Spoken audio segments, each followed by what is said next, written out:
Maneva na sema PENDREAM TV. PENDREAM TV de osia dem yopo. Atiefo ne ahwefo yema obi biara kwa ba eba PENDREAM TV. Say na your first time ha subscribe to channel and click notification bell no so. Like Jumade no na share ma afofron so ensa enkabi. Eye Fiifi Kwetey ede ensembe atodwa a mepesa obeka me ho.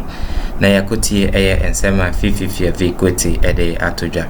Na answer na ebeko ensem no subscribe to channel and click notification bell no so. Like Jumade no na share ma afofron so ensa enkabi.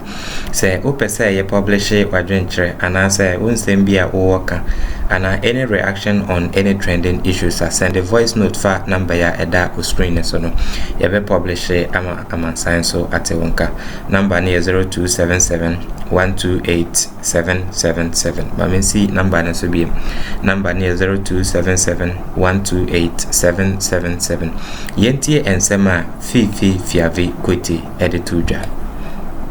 One of your basic, you started work in a financial sector. Sure. So a lot of the time when you speak, you like to speak. I go towards the side. So I'm guessing you are paying particular attention to the media budget review.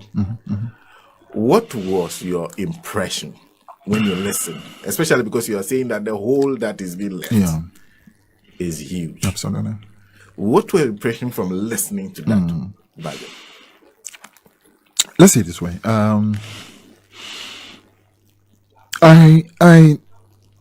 It's not, and I'm going again, not just dwell on policy, but to even talk about even the, let's just say this, the complete lack of humility. And that lack of humility brings along what you call lack of candor or lack of sincerity. Okay. You see, what has brought this economic collapse that we have experienced is not COVID. It's not Russia and Ukraine. And I've said that. Remember during the campaign when I was here, I spoke about that umpteen time. It's not. These are challenges. Okay. And these challenges came not just to Ghana, but came to different countries. Okay. And clearly, as you can know, there's no other country anywhere in the sub-region or even in Africa that has been in the hole in which we are today. Okay. In none of those countries can we actually have a situation where a 40% inflation or even a prayer that it comes down to even 35 or 30 is being celebrated as a turning around the corner. There's no country in Africa, not in West Africa.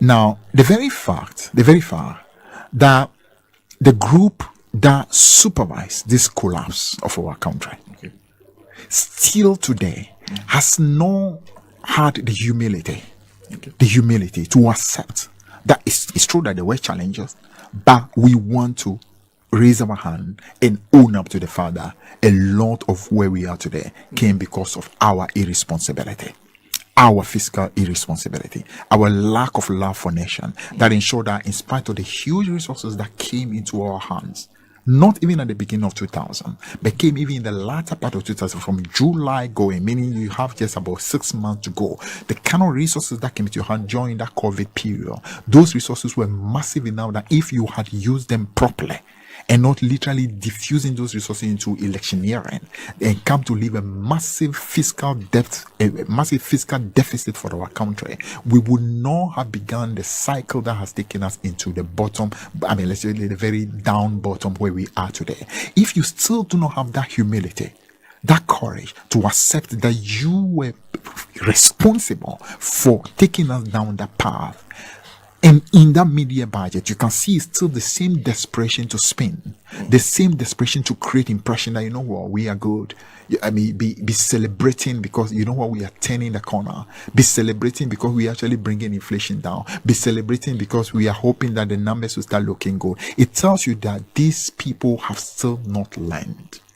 It's still the same level of arrogance. There's still the absence of humility, the understanding that you need to put spin second and put what you call real performance first. You also need to appreciate that everything is not all about winning an election. When especially you're managing an economy, you need to have a commitment to doing what is good first for your country before thinking election second. They consider every step of the way, because they have always been a group of people whose essential passion and obsession is power. There's nothing they think about more than what can we do that can throw some dust in the eyes of people? What can we do that we can spin? What can we do that will be able to get at an election? It tells you that this is a group that simply is refusing to change. And that for me is the biggest problem. The economy, as I say all the time, is bad, it's terrible. But far worse than the economic collapse we see today is the complete leadership collapse that NPP represents. A group that clearly should not be anywhere near leadership of any nation. And that is a problem. And as long as you have this level of decadence and degeneration holding leadership in your country, economy, even if it comes back, would only be there for a short period. The same moral and leadership collapse that has brought that collapse will bring it down again until there is a complete lifting up of the very, shall I call it, value system of those who are leading NPP, the spirit that is driving that party. Ghana is best to make sure that party goes into opposition until it is the humble pie, become much more penitent, more remorseful, ready to be much more truthful, ready to allow the genuine patriotic fire to purify that political party and allow leaders to emerge in that political party who learn putting nation first.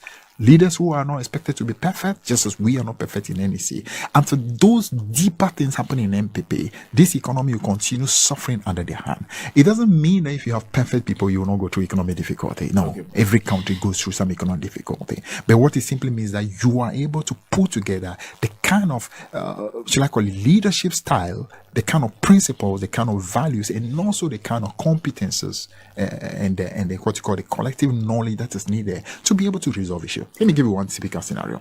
If you look at it in terms of the approach of NPP versus the approach of NEC, when we went into headwinds between 2014 to the beginning of 2015, look at our approach. Our approach was one that said, you know what? First, let us admit that there are problems. Some of it external, but of course, some of it also is coming from our own leadership. So what do? We appreciate that, listen, we do not have all the solution. So in that humility, we're able to, for example, call for what you call a national dialogue on the economy. You see the approach? This is a different kind of approach. That humility to say, come on board. Even the opposition NPP, come on board. Let's have that conversation. Let's think about what we can do to be able to put this economy better, because Ghana is the only thing we all have together. The only nation we have together. Let's do something about it. That approach was able to create the kind of movement that brought about, first of all, a reduction in the difficulties, set the foundation that delivered the 8% growth that NPP enjoyed when they came into power in 2021, and to a large extent, even the 7% or so that they got the following year. It's an approach that shows a party much more loving, much more committed to the well-being of a country. Unfortunately, you haven't seen that. What you continue to see is just arrogance, lack of humility, lack of patriotism, selfishness, the very sad situation where a political party believes that all that matters is we need to do anything. Let's spin, let's lie, let's do anything just for the sake of power. And that's the problem. So you're worried about the economy. I'm worried about the economy. But your bigger worry, the biggest crisis in the country today is not the economy. It's a moral crisis of the group that is in charge. Okay, so and that moral crisis is what manifests in the economic collapse that we are seeing today. So the economy can even improve, the fundamentals can even change temporarily.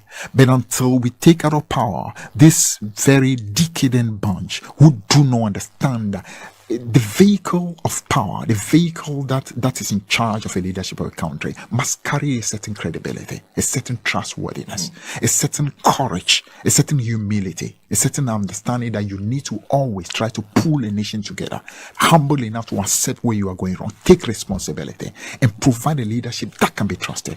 Until we have that leading the country, whatever economic successes we may attain, or whatever even recoveries we see in the economy, will only be fleeting or very short term at best, because the inner is what affects the outer.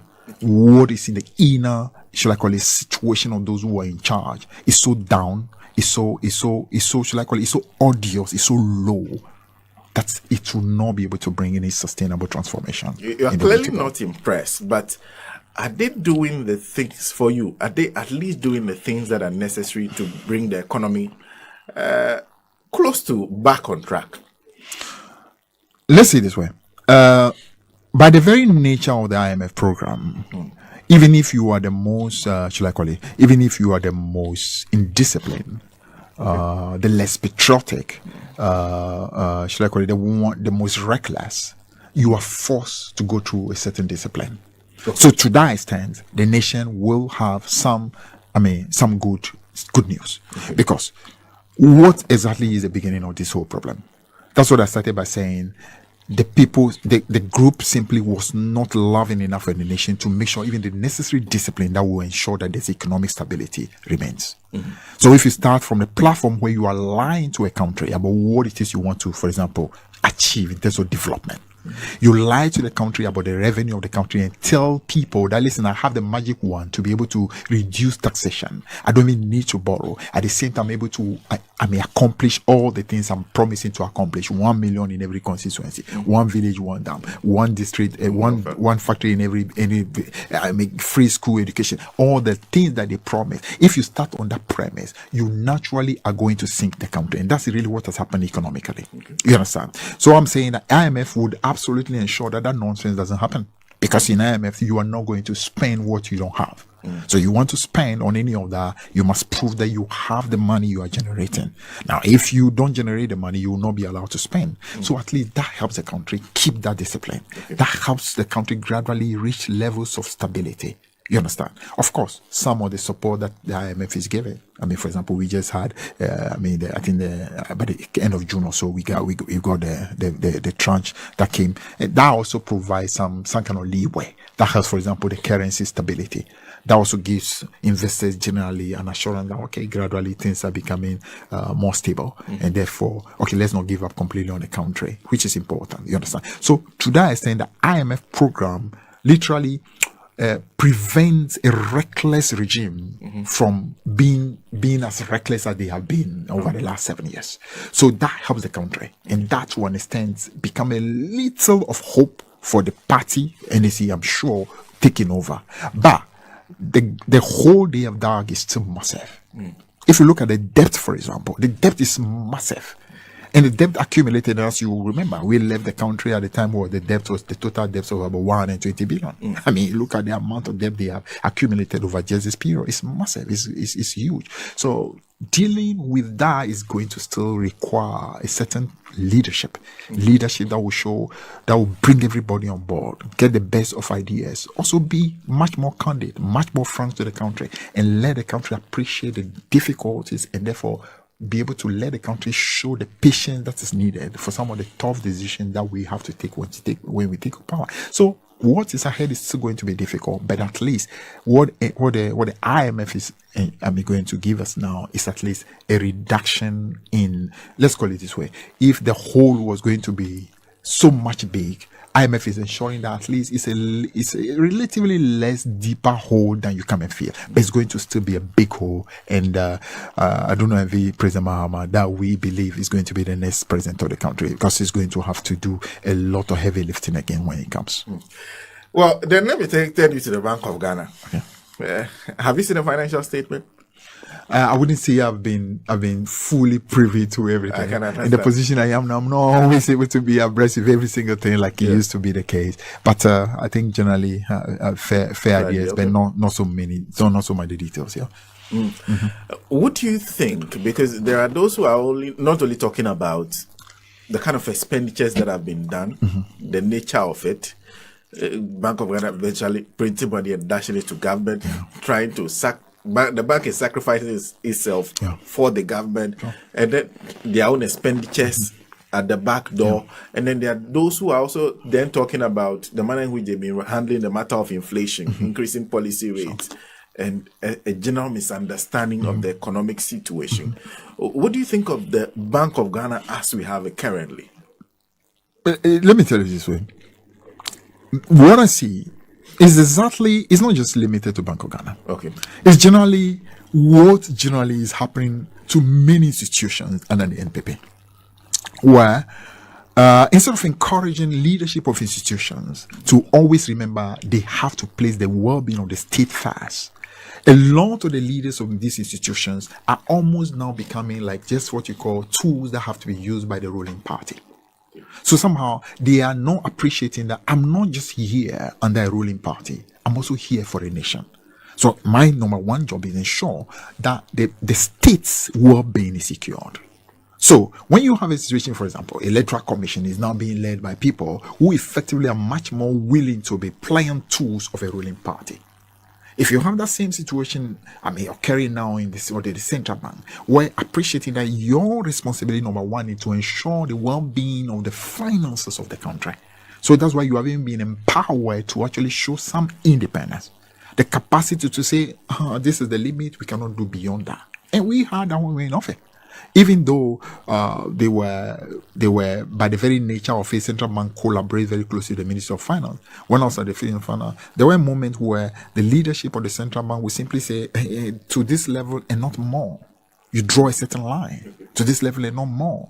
Now, but if you don't have that, you're almost having a situation where the people who are in charge of the central bank of the country almost themselves are becoming like what you call an NPP, should I call it, technocrats, who feel their number one priority is to defend a ruling party as opposed to do what you got to do for the well-being of a nation. You have the kind of problems you have.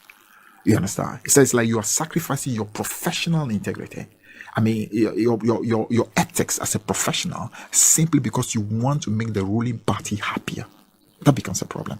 So that's what you see at the level of the central bank. That's what, unfortunately, you see at the level of the electoral commission as well. That's what you see in many other institutions. I want to say happily that I want to applaud the fact, for example, that the current IGP has made a lot of effort, for example, to ensure that at least leadership of the police as an institution is trying very hard to reassert itself again as a state institution whose number one responsibility to have what you call fidelity to the well-being of the state first and foremost. That's what we need to work for. Building institutions are not just strong, as Obama said, but institutions that have the courage to fight for the state before wanting to become what you call, tools to be used by a ruling party. And I can say that President Mahama will show that commitment to perfecting state, to making sure state work for nation and the well-being of the nation, and not simply become pliant tools that any ruling party want to use simply because that ruling party want to achieve certain short-term aims. That's the only way some balance can be restored. And it's sad but not surprising that the NPP is difficult for a lot of these institutions to want to do what is right.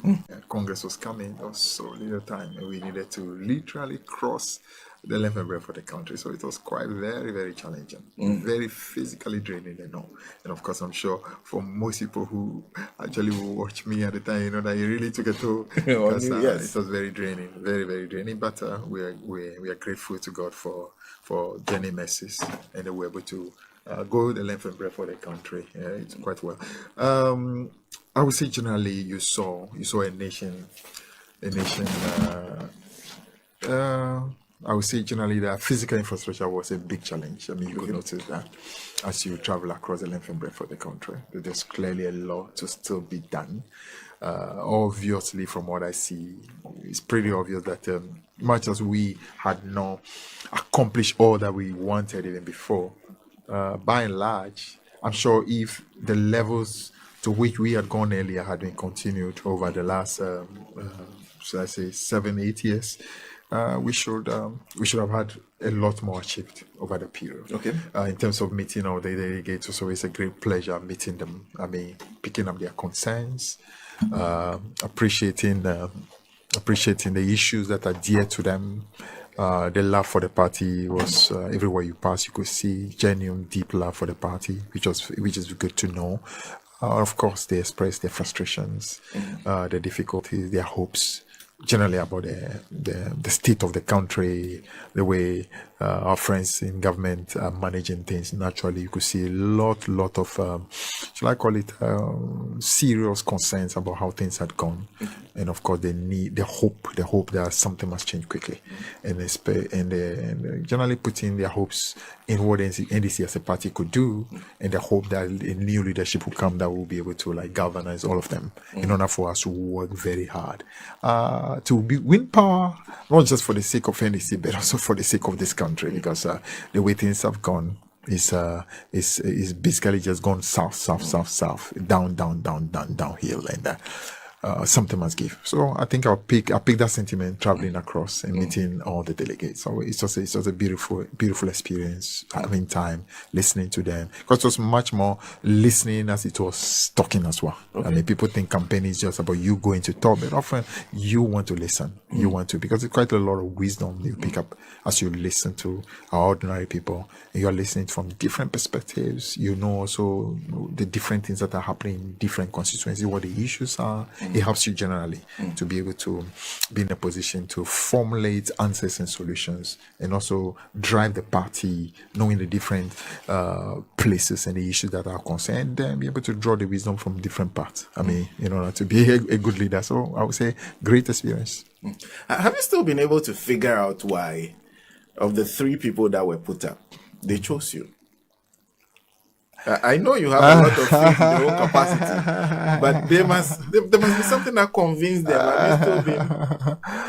That's a good question. But to say first of all that I'm sure you would have noticed, I mean, throughout the campaign that we had a system that was largely a ground operation. Okay. Yeah, so I didn't do too much of, if you know, I mean, I was not too much seen on social media like some of my contestants were seen. So especially traditional media, when they did their own, what you call indirect polls or whatever, sentiment and perceptions, they were largely of the view that I was actually not even in the race at all. I mean, I kept hearing, I kept smiling, because we wanted to just focus on, I mean, very direct, effective organization and meeting on the people. And we did. What will I say really did work?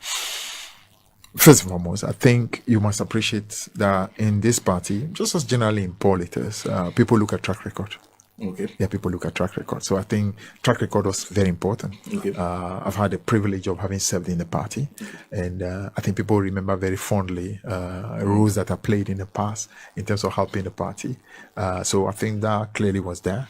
It's true, though, that quite a lot of the delegates we have at the moment are some relatively younger. Okay. So no do remember, I mean, those roles in the past, but I think they kind of pick it up a bit. And of course, having also had the opportunities to serve in other capacities of the party, I think people do recall that as well. Or at least an effort was made to send that kind of message down. And of course, when we went around, we were able to kind of remind people as well that we had the opportunity to accumulate experience serving in different capacities, and we now in a position to bring all that experience, I mean, to the service of the party. I would also say that apart from, of course, the message that we try to convey, which was a message of things that we thought were critical that we needed to do, I mean, how to help the party to be able to win back power. I think by and large also, I would say I transmitted a certain level of trustworthiness. Okay. And that is always very important for people. They want to be sure that this is a leader we believe we can trust. This person we feel is not just saying what he's saying, but he would be able to really accomplish what he's talking about. So I think that generates confidence. People feel like, we can trust what he's saying. And I think that's critical. That's critical in terms of generating that confidence. Of course, I mean, if you notice my the three main themes I used for my campaign, I spoke about courage. Courage of conviction, courage to be able to stand when it matters and do what has to be done. I spoke about trustworthiness, and also I spoke about experience. So the first part, which is experience, generally is what generally the stock of experience I've garnered, I mean, for the party, right from 1992 when I started as a young student who was a leader on campus. I mean, the very first election.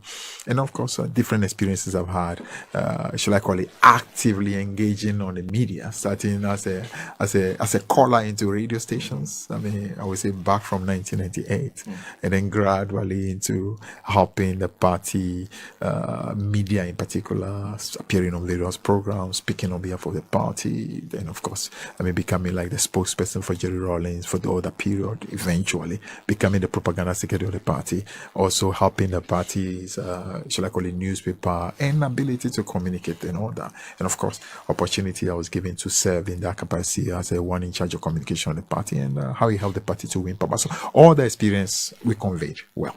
Then, of course, we convey that you can trust. When we say what we say, you can trust it. It will be done. We are not perfect. We'll make an effort to make sure what it is we promise and what we want to accomplish. I mean, the gap between is as narrow as possible. And I have a feeling this nation is hungry and thirsty for trustworthiness. Especially having seen, should I call it, the total lack of trustworthiness that has become what you call the main attribute from 2017 up to today. A regime that cannot completely be trusted, a regime that cannot be trusted at all, a regime led by people who believe that politics is all about how many lies you can tell and how much dust you can throw in the eyes of the people. When you see that and you are feeling that somebody is trying to emerge into leadership, who is putting trustworthiness and credibility as the very center of his politicking and his conduct, naturally people feel a bit happier. You understand? So I think those messages went through. And of course, I think I was able to also transmit clear assurances regarding the need for us, for example, to correct some of the mistakes we made. Okay. For example, issues relating to collation of results, for instance. I spoke about that a lot, and also made promises that, listen, we'll be able to work hard to bring about a real change in that respect. And people wanted to do that. People wanted a leadership also that can, in time, rise to the occasion in terms of speaking to the big issues of the country, speaking in a voice that awakens the country and makes the country want to listen to. And I think finally, I would say, I carried also a certain message regarding the need for us to look at politics beyond just the grabbing of power. We need to appreciate that politics essentially is about providing opportunity for noble people to move into leadership. People who have nobility. Not just a bunch of hungry, desperate people who think power is all about what you can do to grab power at all costs. Because such people, when they have power, they are not able to honor commitment. Because they believe power is all about deception, power is about doing anything at all you just want to have it. So I sounded that note of the need for restoration of that people with values. I would say largely went on the team of the founder of the party, Jerry Rawlings, and that team came across a lot of my conversation. There's a need for bringing back what I call not just passion, but also values into the heart of what we do.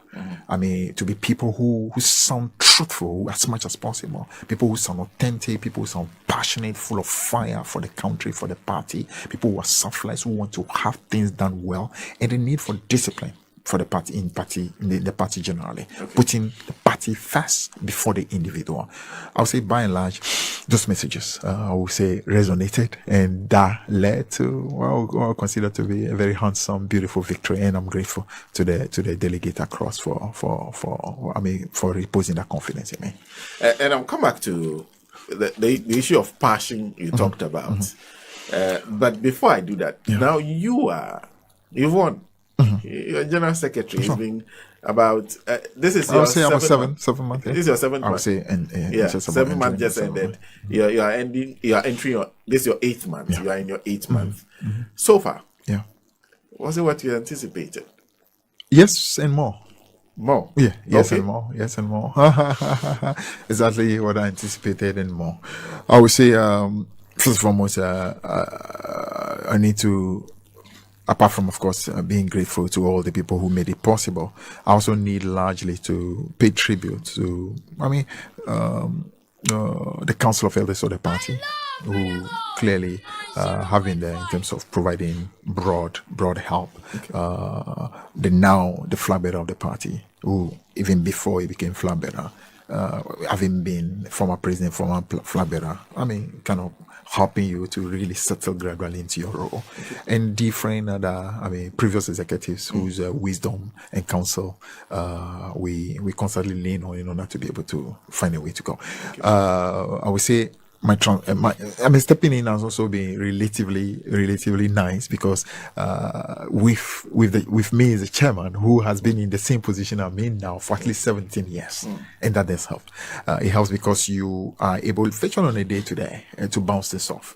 I mean, to know exactly, okay, what's been experienced regarding this or that. Okay. And then on the back of that experience, we know exactly what we want to do.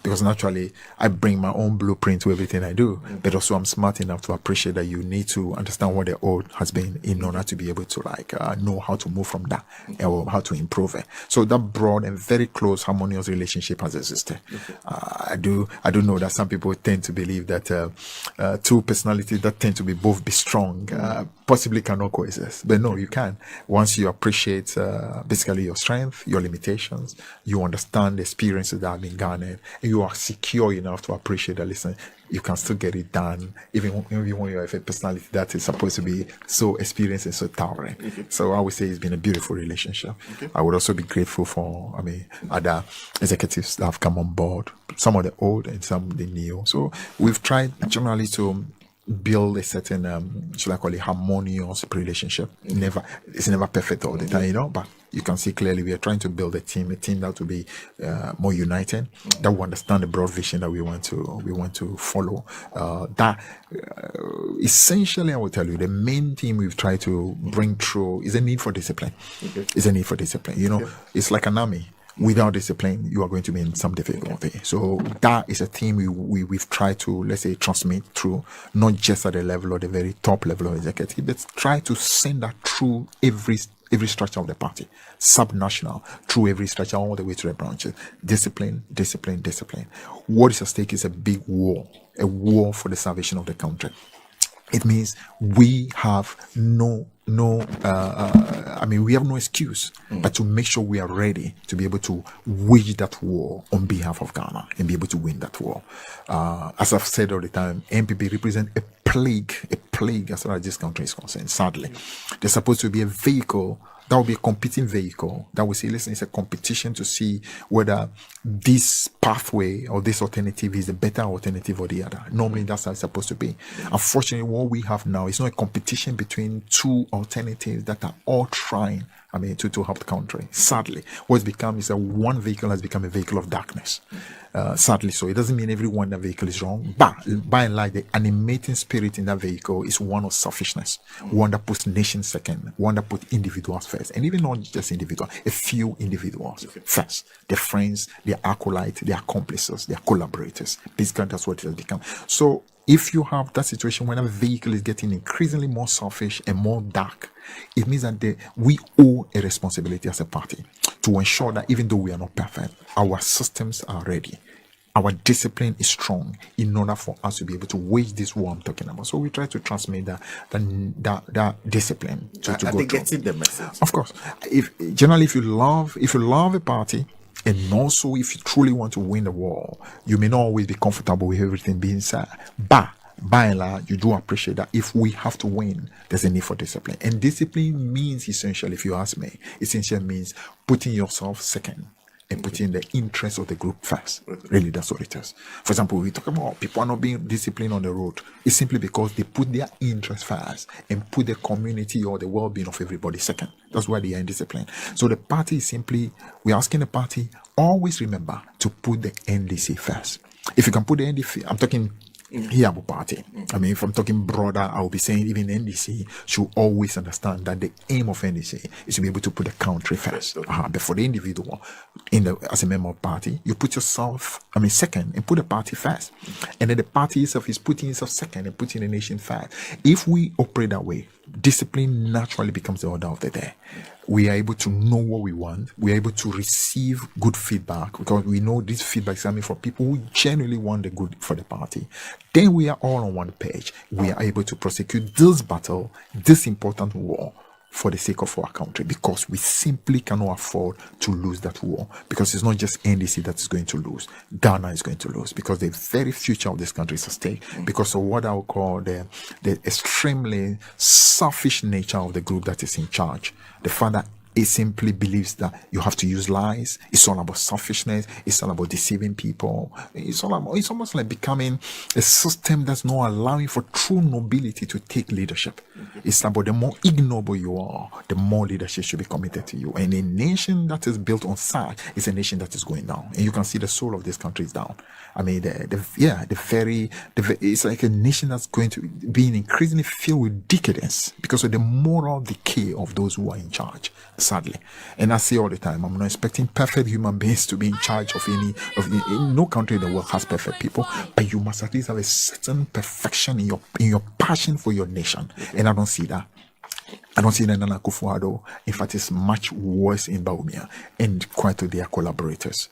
If there are a few that really have that, maybe they are too small in number. So that party itself is becoming a decaying vehicle, a rotten vehicle. That's a danger to the very future of our country. So NDC, we owe a big responsibility to make sure our discipline is constant in order for us to win that big battle and that big war for the nation. And I'm guessing that is responding to the question of the alternative. Because there are those who sometimes go to the extent of saying there's not much difference. Absolutely. And you seem to be suggesting that the NDC needs to position itself differently. Critically. That for me is even far more important than politics. Okay. Because you see, values are critical, because values define who you are. Anybody can come with policies. You understand? I mean, even, let's call it, the most ignoble can have a policy. Even selfish people together can have policy. For example, a policy that is going to, we're going to provide this amenity here. We are going to do this about the economy. But because they actually lack a soul, they lack values, what even policies they propose eventually become nothing but empty husk, because there's no real life that is flowing through that policy. The aim of policies are supposed to be vehicles through whom real, should I call it, credibility, your compassion, courage, high values can flow through to affect people and lift the country. But if you have people who are lacking in protocol, those proper values, who are lacking in those ingredients that make you a good person, a good leader, no matter what policies you put in place, what is going to flow through the policy is just your degeneration, your decadence. And that is what we are seeing across the country, affecting different parts of the nation. So at a real level, inner level, there's a certain darkness that is enveloping this country because of the selfishness, the greed, the decadence of those who are in power. And that's why NDC must position itself as a separate vehicle. Not perfect, but they say we are carrying a higher spirit. We are calling ourselves as a party to a higher expectation. We are on a higher mission. A mission of first achieving some internal thing that will make us better, first and foremost, as a party, and therefore to support the country better, and also become vessels that will be able to bring higher policies, better policies, much more compassion, much more creativity, much more opportunity in uniting the country together and understanding what the dream of the founding fathers are, to build a nation that is truly great and strong under God. And I think that's really what this party must always remember and be able to carry through that passion, that love, that fire in his belly for the sake of our country. And let us explain, because I realized when we were speaking at North, after the victory, sure, your tone has always been the same. Nowadays, anytime you have the opportunity, you speak only on values. Yeah, absolutely. Because that actually is the very beginning of this party. So it's a party that started big on values, big on values, because of the personality of the founder. It's a person who again and again talks about values. And remember, the party itself was founded on those values. What really brought about this party? A fire in the heart of a man to ensure that what he considered to be a decaying country, a country where darkness was becoming the order of the day, in terms of our social capacity, the economic capacity, political leadership, moral capacity. Darkness also enveloping and engulfing a nation. Does it need to stop the darkness? I say all the time that even the name he gave his first child indicate the fire he carried. And the fire he carried was, let the darkness come to an end. That's the name he gave the child, Zaneto, or Zaneto means let the darkness come to an end. So that tells you the fire that founder carried. He carried a fire that was bigger than just policies. He carried values. He carried the desire for the country to be better, which is similar to what Kwame Nkrumah carried. You understand? So it was that same kind of, if I call it mission or mantle that came upon the founder. Now, if a party is birthed from a founder who had deep values, it's important for those who lead a party to appreciate that this is a party that essentially is about values. Okay. Then through those values, then we can now start working policy. But I think over time, the party has tended to move a bit too heavy policy and too should I call it, lesser on values. Okay. And we need to actually restore the order. The hierarchy must be values first, policies second. Okay. And that's a tone some of us are trying to set again. To say there's a need for, we have been on a beautiful path, but sometimes it's always good to look back, anchor yourself back again to those beginnings, to know exactly what this party started at, and let the fire of those beginnings continue to transmit. And with that, I'm sure we can awaken the country better, we can awaken our own people better, and we can clearly set a difference between who we are and who our opponents are, and let the young people appreciate that no, we are not the same. We are not perfect, we don't have all the solutions, but we clearly are a better vehicle, and Ghana is safer in our hands. That will require doing a lot of things, because there are analysts who suggest that the basic problem here is the extent to which you allow money to control the politics you run. Okay. Filing fees, delegates who you have to sort out, all those require a lot of money. And as long as the system is run that way, these values you are talking about will be secondary to the matter of ensuring that those who pay the piper hold the tune. Okay. What do you think? No, I mean, fair. It's fair. I mean, what you said is totally, I mean, that's some of the reality that we see. Even so, when you do a little bit of, should I call it, a journey back, to the beginning, you'll notice that when this democratic journey, I'm talking the fourth Republican democratic journey started, should I call it a party that had opportunity to lead is the NDC. Okay. So we emerged into victory in the 92 election and also won 96 election. If you do a little track back to see exactly what the nature of politicking was at the time, especially the nature of NDC politicking, trust me, it was again a politicking that was largely value driven. You had people who appreciated this journey is about working for country. This is about organizing a party to be able to do things for the party. It's not about ourselves first. It's about the country first, the well-being of our communities first before ourselves. So there was quite a lot of sacrificial nature of what was done. It was also, it was driven at the time, if you will, by people who we call the cadres of a revolution. People who appreciated that country was more important. The community's well-being is more important. Working for the group is better first before. In the happiness of the community and the group, we individuals also can find our happiness. It didn't mean that we needed to be in poverty. It means we can still be creative, make some money, and still remember to put our community, our party, our nation first. So that really was. What really happened was simple. And the truth, a lot of people will tell you, NPP's emergence into power from 2000, winning the election in 2000, started what I would call a moral collapse as far as the politics is concerned. Because unfortunately, these, sometimes I like to call them these younger siblings. In terms of the Fourth Republic, we were the first party, so I call them younger siblings because of that. These younger siblings don't understand that we have a nation to build.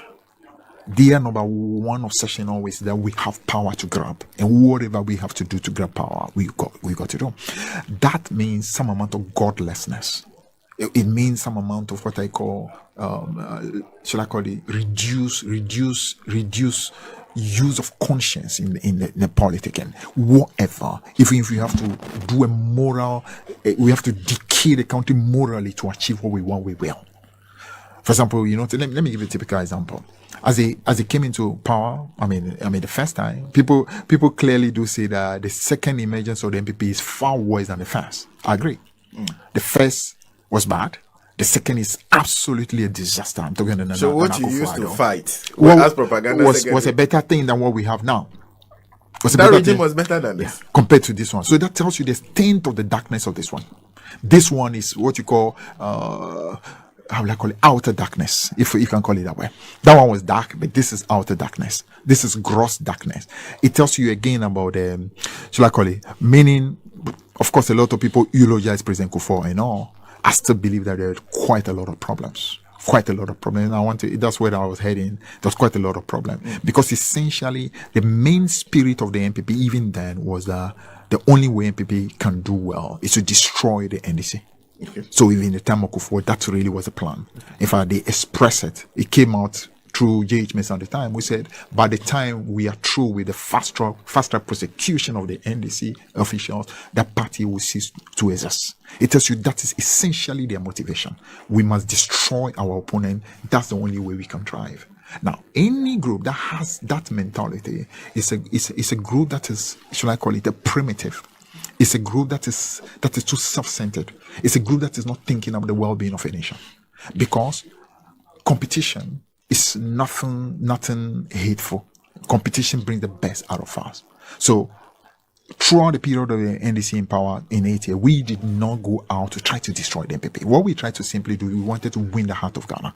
So we concentrated on doing as much as we can. If it's infrastructure, we want to do infrastructure. If it's providing a certain leadership of value, not perfect, but certain leadership that's trying to unite the country, that's what we aim. So our aim was to do things for Ghana that will be able to let Ghana know that you can trust in this group. When they took over, the darkness came, and that darkness was let's destroy the opposite, let's destroy our opponent. If it's their businesses, let's collapse it. If it's about using institutions to try to put them into trouble, let's do. If we have to witch hunt, we witch hunt. Persecute, you persecute. Worse than that, they also started what you call the real manipulation of institutions. Too much money being put into the media, almost trying to turn a lot of media people into what you call mercenaries who work at the expense even of the country. I mean, starting what you call a quiet weaponization of various institutions. That happened. I'm sure they made a lot of effort at the Electoral Commission. They couldn't succeed as they are succeeding now. But that even then happened, For example, the election in 2008, if you recall, the kind of effort NPP made to, for example, literally debase that election, to steal it at the very last minute, ready to, even if you remember, they were ready to go were important. Even word that we pick, for example, their readiness to put even what you call dead bodies in water bodies in some regions of this country. I mean, tried everything possible to take power by every means. It tells you essentially the low-mindedness of the party, the desperation of the party, their desire for just raw power for the sake of power. It doesn't mean that nothing is done. They do some things. I mean, you do some things economically. In fact, even some of the poorest political parties also do something in all over Africa. So something was done economically and so on. But I'm talking essentially about the value system of the party. It's always been a very low value system. Compared that to what we have today is absolutely far worse. It's like the one in charge today, oh my God, compared to President Kufuor, who we thought was bad, this one absolutely is the worst of his kind. It's absolutely, I don't know how else to explain it. I can only call it that in terms of moral capacity. I can even say in terms of spiritual capacity, in terms of patriotism. What we have now is just nothing but a dwarf, moral dwarf, spiritual dwarf. If I call it in terms of consciousness, dwarfish consciousness. Now these things naturally reduce a nation, and that is what we have today. So in Anako Fuado Baumia, you're just seeing nothing but what you call moral midgets, spiritual dwarfs, people who are dwarfing the country, holding down our nation's capacity to rise and become the great eagle that it's supposed to be. A nation that soars, a nation that provides hope, a nation that's a beacon. To the rest of the continent. So it's a real problem we are in. Too much what you call we have real darkness that is really holding it down. So NDC have no choice but to do what we can in order to help this country. Well, if you just join us, I have in studio the General Secretary of the National Democratic Congress, Fiifi Kwetey. Fiifi Kwetey. No. And most people say Fiifi, but it's fine, but it's supposed to be Fiifi Kwetey. Explain that to me. Yeah, the name actually Fiifi. That's why it's written always with one I. Okay. I always make an effort when people, the real name is Fiifi, original. No. Is it ever? Yeah, it's not. You see, it's, even though, let's say this way, it's a little history. My father is Kofi, just as I'm Kofi. Okay. Yeah, so the real original name for me should be Kofi. Okay. Yeah, but my father is one of these very like, oh, come on, I'm the only Kofi in the house. So the pet name for me then became Fiifi. I'm sure, apart from Evers, even I remember, I don't know whether you remember, there used to be this prominent journalist at Ghana Commercial Bar known as Fiifi Hesse back in time. Fiifi Hesse. Yes. So some dimension of Fiifi is there. Fiifi. So at home the name is Fiifi. But of course, you know what? It's a name that is very easy to turn.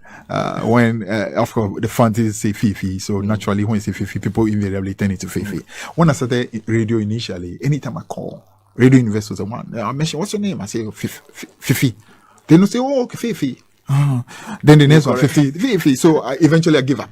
So I just allowed it to happen. And Fiifi is people, different people mention it differently. Sometimes when I'm dealing with British, they say Fiifi.